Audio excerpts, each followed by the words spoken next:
Okay, we got the COPPA stuff here, and yep, there's the copyright warning. Okay, let's go. Hey everybody, so if you don't know, on August 18th, this year,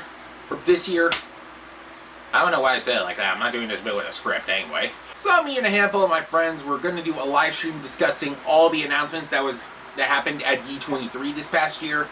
But unfortunately, 15 minutes into the stream, we noticed we had issues. I think it's because I'm an idiot who doesn't know how to stream with OBS. Yeah, maybe learn before you do so.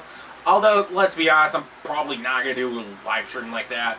Because weirdly enough, I may be bad at streaming with OBS, but I am actually a pro at recording with OBS. So, thankfully there was a backup plan.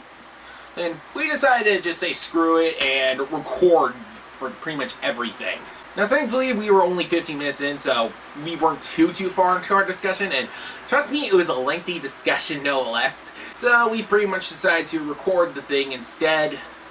And I noticed I did one stupid by having my microphone from OBS to be set to very low, so it sounds like I'm whispering throughout the video, but in reality I was actually talking at like normal speak. As you can tell, I am not that much of a pro with technology, and I've been doing Xander Talks Disney for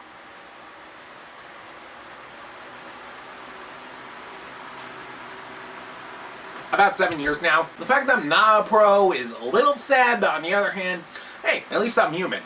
We all make mistakes. But not as many mistakes as AI. Anyway, because we had, like I said, this much amount of footage, I decided for the heck of it to just cut it down to 3 basic segments. The first one will be the TV announcement segment, then it's the film announcement segment, and then finally the theme parks and more announcement segment. I'm going to be releasing them within the next 3 days, starting with this one right here. So without further ado, here is the segment where we talk about all the announcements related to television at D23 2024. Hello everyone, welcome to a very special Xander Talks Disney. I know this is not really the normal way of doing it, but we're doing this all unscripted. Anyway, joining me today via Discord is Leaf Bradshaw. Hello there, greetings to all. Chandler DeRoche. We'll do it live! Wait, never mind. Ashley Hines. We are live! Oh wait, never mind. Hello, I don't have anything funny to say, sorry. And Matt Lavasser. Hello. Now, we were originally supposed to do this live, but I kept on having issues, so we decided to say, screw it. We were at this point. We were unavoidably detained by Tiger Spirits. Yeah. It's the opposite of the Bill O'Reilly meme. Like, hey, we're all here. We all set aside time in the day to gather together and talk stuff. So let's just do it. You know. Yeah. Yep. We'll do it. Okay. Now, this is gonna go by 3 ways. 3 different ways. I don't know how to word it correctly. This is the second time we're doing the first part. We haven't gotten to the second. We're gonna have 3 segments here. Yeah, 3 segments. First off, the TV announcements, followed by the movie, and then lastly, the big one, the theme park announcements. The big one. Yep, the big one. Keep out of reach. Extremely dangerous. Keep out of reach of children. Okay, so we thankfully we didn't go too far when we originally tried to go live. So if anything, we could just say some of our last bits from earlier. So the first thing was Friendly Neighborhood Spider-Man finds its Norman Osborn with Oscar nominee Coleman Domingo, and apparently the series is set to release on November 2nd later this year, but I have yet to see a solid confirmation from Disney, so guess we'll just have to wait and see with that one. Yeah, they Well, it should easily be the second best animated Spider-Man property to be currently being produced. Yeah, it's going to be pretty hard to top the Spider-Verse stuff. That's been amazing so far. Except Chandler, I honestly thought you were gonna say that Spider-Man show on Disney Junior. Oh no, I ain't never seen that one. You know what? The only current You know what? That goes way harder than it has to. That really does. How about the Drake Bell version who got to meet Phineas and Ferb several years back? Oh, don't start with that. Well, No. that's complicated. What I would actually describe as theme park Deadpool before theme park Deadpool. Yeah. And speaking of anime and Marvel, what if season 3 will be its last season? And I'd rather see it end before it becomes stale. I mean, yeah, we don't want to go the route of, I don't know, The Simpsons or something, where it just seems like they're continuing to keep going despite Simpsons, what if? seemingly really losing its relevance. What if Spider-Man walked into a different gas station? Oh no! What if Peter Parker walked into a different gas station, or like I don't know, what if Peter Quill went out the other exit of the hospital? I mean, I guess we kind of got that with getting me thinking in terms of what if an entire TV episode was made out of every possible parallel dimension that Michelle Yeoh tapped into for a fraction of a second and everything everywhere all at once. That'd be an endless series in its own right. Yeah, we'd be here all week. Was one of those? Yeah, that's the thing with the multiverse is that I think everything everywhere all at once did the multiverse so damn well that literally anything else that comes out, it's like, okay, this is kind of just it's not nearly as good as that. Like they already handled that so well that like it's really really, they were kind of making fun of the multiverse in Deadpool because it's like, it's not great. I think it's been consistently good since Endgame. No, it hasn't. Oh my goodness. Yeah. Yeah. This whole multiverse saga has been rocky so far. It's not entirely their fault. They had a lot of stuff out of their control, like Majors COVID and Majors being awful, and of course last year. Yeah, it's been other stuff I'm probably forgetting right now. Yeah. Yeah, there was that as well.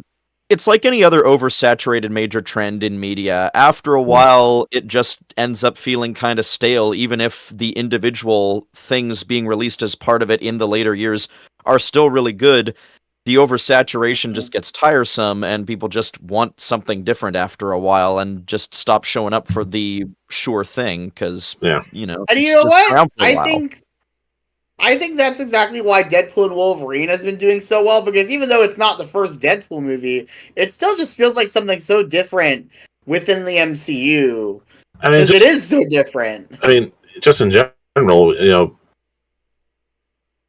Ryan Reynolds, the last 10 years or so, basically you could just sit in front of any camera, have him read the dictionary, and people will show up in droves to watch it. Because it's the way. Because we love Ryan. He is the closest. Love Ryan Reynolds. He is the closest thing to a living tune. Also, little kid came in the Adam Project is now playing Percy Jackson, so that's fun. Now I'm thinking about that story time with Deadpool thing at DCA. Now that Ashley says that, I actually want to see a story time with Deadpool where the actor actually reads the dictionary. Could be interesting. We get Ryan Reynolds and Patrick Warburton together to just read the phone book, and it's like everyone will just sit there and watch it. What about Christopher Walken? Yeah, get him too. He'll be too busy chasing the country bears. Oh no! Country Bear Hall has been turned into a musical sing-along. That day is tonight. It's tonight. This is not over. Bears. Bears. Go even more on this tangent. I should probably mention. Oddly enough, I could be wrong, but the only currently good Marvel multiverse thing is probably Spider-Verse. Yes. Yeah, that genuinely did a really good job with it. Yeah. Why can the And then again, that has Spider-Verse do an MCU? Oh wait, never mind. Oh yeah. Well, and I think my favorite of the MCU movies to involve the multiverse was No Way Home. That was an awful lot of fun. Because I think No Way Home and the Spider-Verse movies all felt like a celebration of the character. Mm-hmm. Yeah. Plus you get like all three of the cinematic Spider-Man in one movie. You get Tobey Maguire, Andrew Garfield, and Tom Holland. What's not to love? Yeah. You get whole scenes of them just and a being bunch of bros, the villains and it's so back. We adorable. get Alfred Molina back as Doc Ock. We get Jamie Foxx as Electra. It was great. I love Except this I love time, No Way Jamie Home. Foxx's Electra was interesting and had J.K. some dignity. Simmons as Jonah Alex Jones again. Jameson. Well, yeah, no matter what dimension it is. The only actor I've seen play J. Jonah Jameson, like, I've lost count. He's done it that many times. Like, no matter what dimension it takes place in, J.K. Simmons will always be Jameson. Yes. And plus, like, the idea also Grunkle Ford. Yeah, and plus the idea of again, I call him I call the MCU version Alex Jones Jameson. That's something Charlie Callahan, a theme snark, mentioned in the Hawkeye episode of Escape from Walt Disney. But yeah, it makes so much sense to make Daily Bugle InfoWars. Yeah, it's pretty much it totally does. And, like, they J. Jonah Jameson would absolutely be the kind of person who would for sure. do something like that. Not to mention, J.K. Simmons does make a pretty good Alex Jones impersonator. All right. Okay. We'll get back to what's written down. The next one is the new trailer for Agatha All Along. And no, we're not talking about Agatha Vile. We're talking about Agatha Harkness. Talking about Catherine Hahn being a witch. Catherine Hahn being Maleficent meets Cruella de Vil. Yeah, the witch came back. Oh, she's so great. Before we switched it to this record format, we were actually gawking about Catherine Hahn as Agatha Harkness. We love Catherine Hahn. She's amazing. Oh, absolutely. I adored her in Glass Onion. I've adored her in this series. I've not been disappointed by Catherine Hahn so far. Yeah. How could you be? She's amazing. I mean, I mentioned this in the failed live stream, but one of the big I haven't really been getting into the multiverse saga all that much. I mean, I still haven't seen Guardians Volume 3, which I really hope to do someday. But one of the few things in the MCU, it's worth it. But I saw it on the big screen. Yeah, it was worth it. Yeah, but one of the few MCU multiverse entries in the multiverse saga I have seen has been WandaVision, and Catherine Hahn was just fantastic as Agatha Harkness. I mean, she's almost like a classic Disney villainess. It's almost a similar characterization. She's it's almost like a Maleficent or Cruella de Vil, as we mentioned. And honestly, I can't wait to see her lead this series. And plus, as a musical theater fan, I'm looking forward to seeing Patti LuPone in this. Oh yeah, Yellow Diamond from Steven Universe is how I mostly know Patti LuPone, amusingly enough. Yeah. Even though I know she's also like the original Broadway Evita and all that kind of stuff. It's just like, I mostly know her. Are you questioning my authority? So on Tuesday, I actually got to go for the first time to eat at the 50s Primetime Cafe at Disney's Hollywood Studios, which if you've never been there, For the first it's really, really fun because, like, I'd never been there before. But it's really fun because, like, the wait staff... Yeah, the wait staff pretends to be like they almost act like they're your mom, and they're like, no phones at the table, no elbows on the table, and stuff like that. And they play classic sitcoms. They play like just kind of like a compilation of classic sitcoms. And I was thinking about how, like, you could put in the first like 2 episodes of WandaVision on those TVs. It would not feel out of place at all because it's so well done. I wouldn't have to pay anybody for it. Yeah. I mean, they can't actually do it, but if they did, I don't know if anyone would even notice because they're so well done. But I was thinking about it, and I'm like, this was the last, this was the, I feel like it was the last time, like, everyone was all, like, I feel like that was the last time we were all watching a show at the same time. Because even though there's been a lot of other shows that have come out since then, and they've had a good following on social media, I feel like still, it's just, there's so much coming out, it's hard to keep up with everything. Yeah, part of it's just the nature of the streaming-dominated environment we're now in. It's just a constant stream of content, basically, so it becomes a lot more difficult for any one thing to become the new must-see of pop culture. Yeah. It's a very different environment now. So the fact that it happened at all with WandaVision is kind of a miracle in its own right, because by that point, it was already very much a thing that most people were just watching whatever the algorithm was recommending them on whatever streaming service they were paying for at the time. I mean, it's And hard. It is harder Yeah. to make something the next Seinfeld, the next Friends, when you have the consumer being the person making the choices versus we are the network. Here's what you're watching.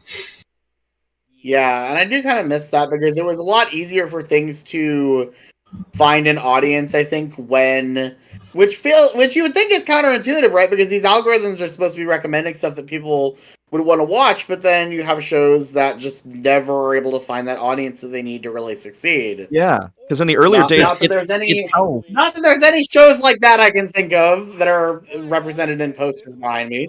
What I mentioned in my last episode, because it feels like the streaming era has kind of been screwing over pretty much every TV show when you think about it. Yeah. yeah. Streaming viewership. Not everybody has the time to watch all this stuff. I'm actually kind of behind on certain Marvel stuff. I still haven't seen the Marvels. I haven't really watched that Echo show. I did watch X-Men '97. That's because I always have a soft spot for the '90s Marvel cartoons.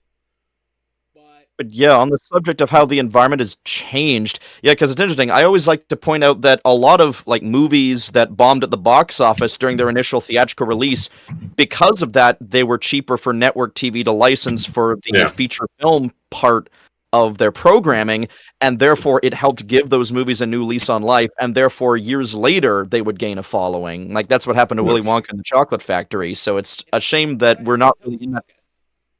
Yeah, exactly. Same deal. Or The Princess Bride, or Willow, and a whole bunch of movies And that I think are now part of a nostalgic classic. for that to happen. Freaking Manos when you think about it. Yeah, But that we it could almost Mystery Science Theater exclusively 2000 happens for that one. It almost exclusively happens now because of meme culture and not because, and people will find something and be like, oh, this is really good as a result, but like, it's not, there's, I guess, I don't know, it's maybe not Some as movies are organic. I'm not really anti-hits sure how to because of describe memes it. as well. Morbius, anyone? Oh my god, that was, We don't talk about Morbius. yeah. No. Watching this, we're actually talking about Bruno. Hey, I'm fine talking about John Leguizamo. Okay. Yes, we love John Leguizamo. Yeah, John Leguizamo's awesome. Stuff is that they already set the date for the upcoming Daredevil series, Daredevil Born Again.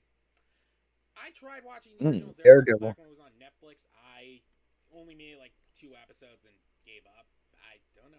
I really liked it. I remember really liking it, but I think I watched all the way through season 1 and then never came back to it. I love that thing, but then again, I think that was the first time I ever appreciated a villain performance with oh yeah, Vincent D'Onofrio. Yeah. Oh, that was beautiful. Anybody from those shows or movies? Yeah. I mean, why the new Kingpin? You already got a good one with Vincent D'Onofrio. Yeah. He's awesome. And like a great example. Yeah. Also, a great example of how to do the neurodivergent coded villain in a way that works, where it doesn't feel like you need to be scared of this person because they're acting like a neurodivergent. No, this is a terrifying person who happens to also have neurodivergent coding. I mean, he's slamming a Power Ranger in the head with a door. One of the Russian brothers was played by an actor who was in Power Rangers Jungle Fury as the White Ranger. That's fun. Some of the connections that you can find sometimes in the business, I swear. I mean, if you look at it, half the Defenders shows had at least one Power Ranger in the cast. It's like finding out that there are tons of bit part actors from like Supernatural who keep showing up in any movie or show that's shot in Vancouver. It just like makes sense because Supernatural was shot in Vancouver. Yeah. Okay. All right, we're done with all the Marvel TV stuff. Let's talk about the Pixar stuff. Pixar's Win or Lose finally gets a trailer and a series release for December 6th. Yay! It looks cute. I will admit that, but I don't know. It's Ramashan. It's just Pixar doing Ramashan. Yeah. Rashomon. Yeah. You know what I mean? Well, I mean, it's like, because I was looking it up, it's basically like this 2-day thing for multiple characters. My thing just fell down. multiple characters, the same event from multiple characters' perspectives, which kind of saves on writing when you basically just have to write the same scene 15 times. Well, you know what? I really enjoy those kinds of things where you pull the camera back just a little more each time and you see a different angle of it.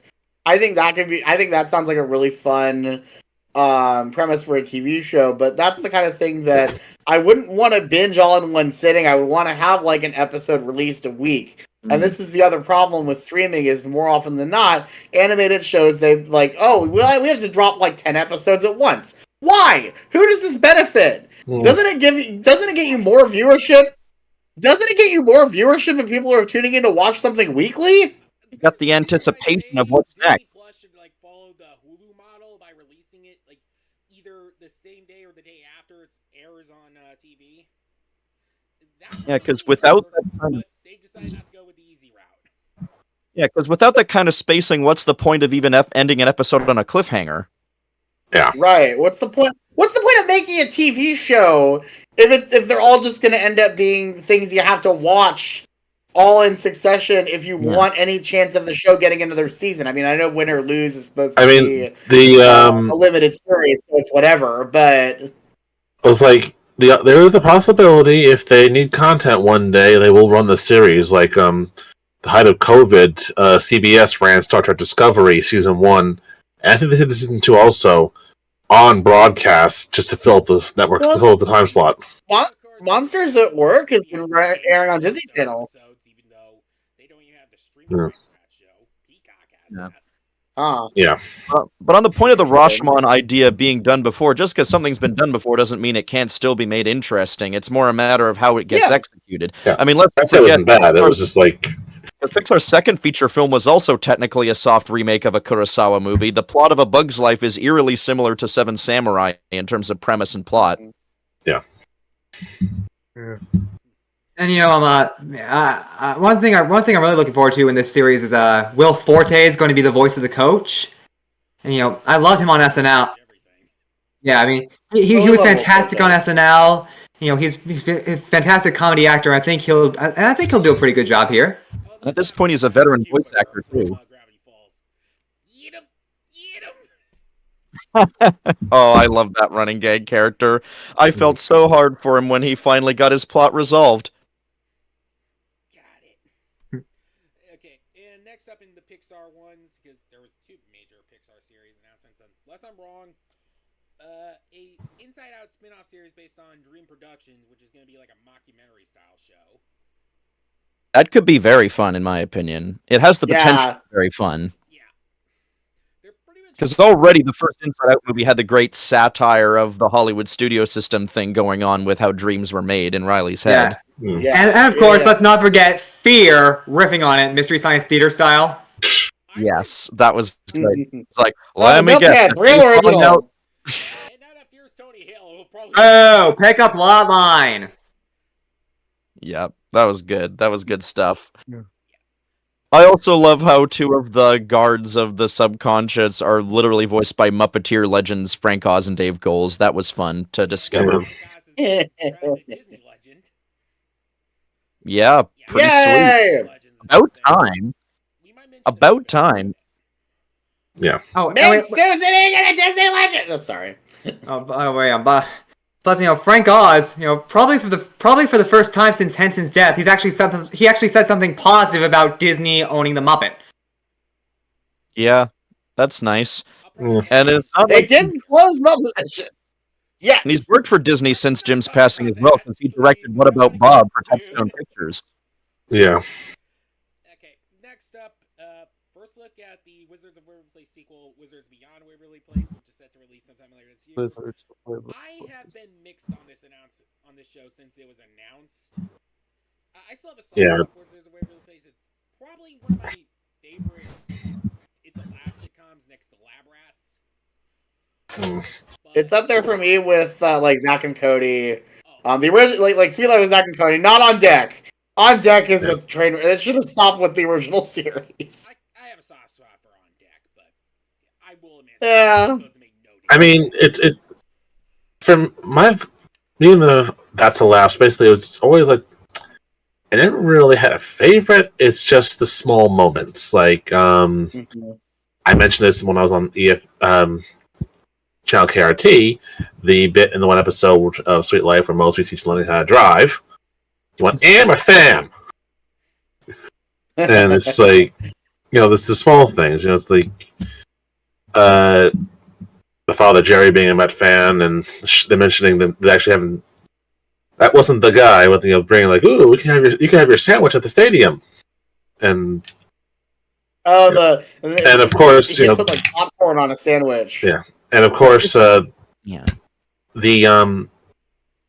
that restaurant, the substation, actually based on a real restaurant in New York that had closed a long time ago. That actually had an old style subway car in it. I love that. Nice. That's pretty cool. Well, here's the thing with Wizards Beyond Waverly Place. I actually really love the idea of doing a sequel series to Wizards with an actual budget. Yeah. Because the show, for the most part, didn't have a huge budget to do stuff. No. But when they got a chance to actually stretch their legs and go film on location in a cool tropical location with the Wizards of Waverly Place movie, it was freaking awesome. So I would love to see them come back. I would love to see them come back and do this with a real, with a higher budget, because I think that could be a lot of fun. I like these characters; they're fun to be with. So, it's interesting. I'm here back for the first episode, and she's actually executive producing, so she might be using some of that Only Murders in the Building money to good use. Yeah. Guess we'll have to wait and see. and she's great in that. I love Only Murders. They were actually. They were down the street from me the day of the eclipse back in April. They were filming in a bar near my house. My goodness. Yeah, it's been interesting seeing that Disney has also been on a roll with rebooting their DComs or their Disney Channel sitcoms from the aughts in recent years, because this isn't the first time I've been hearing about something like this happening. I'm given to understand, correct me if I'm wrong about this, prior to her pop career, wasn't Olivia Rodrigo in like a new version of High School Musical or something? He was. High School Musical, the musical, the series. Yeah. Air on Disney Channel outside of a few instances. I'll add something in to correct me if I'm wrong. Originally, before her music career take off, and actually right before High School Musical, she was in a show called Bizarre which has a very controversial casting with Jake Paul in the cast. Oh boy. We don't talk Well, about it. It's for similar reasons I'm going to try not to go too much on a tear with the first episode of one of my upcoming podcasts. Let's just say that John Lasseter is relevant to it. So. Oh. But I'm going to be insistent on, You know who else? only talk about him You know where who it's else relevant. got their start? You know who else got their start on a Disney Channel sitcom? Jenna Ortega. Oh yeah, that's right. I forgot about Stuck in the Middle. Yeah. She and literally I think the first episode she says, if our family members were a day of the week, I would be Wednesday. Wow. Foreshadowing. Isn't She that amazing? literally says that. Amazing shadowing of the four. And meanwhile, She said it for Beetlejuice too, by the way. And getting back to Wizards of Waverly Place, I just find it funny that Selena Gomez's start was showing up for a couple of seconds in Spy Kids 3 as the little girl who supposedly runs the empty, decommissioned water park that Junie Cortez is investigating. That's Selena right. Gomez. And then Actually, she I'm showed up saying. in Sweet Life of Zack and Cody for like 2 episodes. Yeah. Actually, Selena Gomez is very first. She got to start on Barney. Yeah, she got to start on Barney alongside Demi Lovato. Oh, yes. The first thing I saw Selena Gomez in was her short appearance in Spy Kids 3, though. I do remember that bit. And it's so strange to go back to... Why is there no water in my water park? It's like seeing Rainn Wilson in Galaxy Quest, and he gets like one line, and it's just like, but that's Rainn Wilson. Surely he gets more than one line. Oh, he wasn't famous yet. He's just a background Thermian. Also, just randomly pointing out about that scene from Spy Kids 3, that is Schlitterbahn. I believe that is Schlitterbahn in Texas. Yeah, in Austin, right? Because Robert Rodriguez lives in Austin. Robert Rodriguez films all of his movies. I don't know why. Yeah, so that is Schlitterbahn. Oh, and speaking of Star Wars, we're gonna talk about this real quick because I have like no opinion on this, the Skeleton Crew show. Does anyone have an opinion? It's fun. It looks fun. It looks cool. I I like mean, the idea of it. It was probably the most interesting thing Star Wars that I've seen in a while because just doesn't. It feels more traditional. At the first episode, the first few scenes with the suburbia just feels like a different franchise. It's like you're so used to Coruscant, Tatooine, all that sort of aesthetics, and all of a sudden you look like you're leave it to Beaver with flying cars. And I of love course, the idea of it, though. the very idea that the people are making the references to a certain theme park attraction to that show.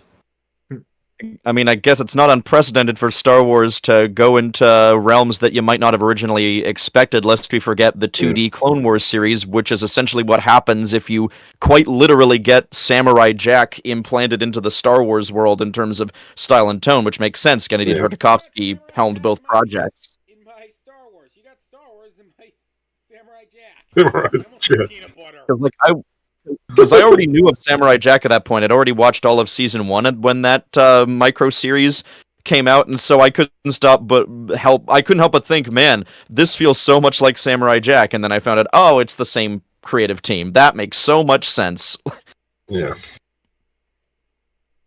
Nowadays, they're getting anime studios to do Star Wars Visions. So Yeah. There's potential for sure. It's been a long time since I've actually gotten actively involved in anything Star Wars related because I feel like a lot of people who are still trying to have happy thoughts about the franchise, it's been getting pretty exhausting for a while. So yeah, I kind of checked out after Rise of Skywalker, but Yeah, me too. I'll probably watch Skeleton Crew. I think Skeleton Crew looks fun. Oh, yeah. I still enjoy. Yeah, I still enjoy Galaxy's Edge. I still like Star Tours, of course. If I ever go to the Disney parks, I definitely will hope that it's still there so I can get in line for it. Oh, of course. Gotta do Rise of the Resistance. In fact, every Star Wars day, instead of watching Star Wars movies, I watch Star Wars parodies like the Family Guy Star Wars trilogy, Spaceballs, which I'm glad we're finally getting a sequel for that, but that's not Disney, unfortunately. And Spaceballs 3. Search for Spaceballs 2. Yay! Love it. It's so interesting. That because that was something I've wanted since middle school.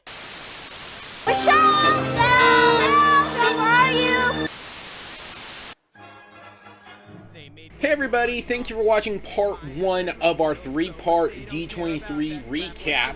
Tomorrow will be about the movie announcements that were made at D23. And if you want more updates, please follow me on social media. I'm at Xander on Twitter, Instagram, and Blue Sky. And don't forget to hit the subscribe button and hit the bell icon so you'll be notified when I upload a new video. And don't forget to leave a like as well, I guess. And till tomorrow, we'll see you at the movies. That sounded wrong. Whatever. I'm tired. Tower known as ABC.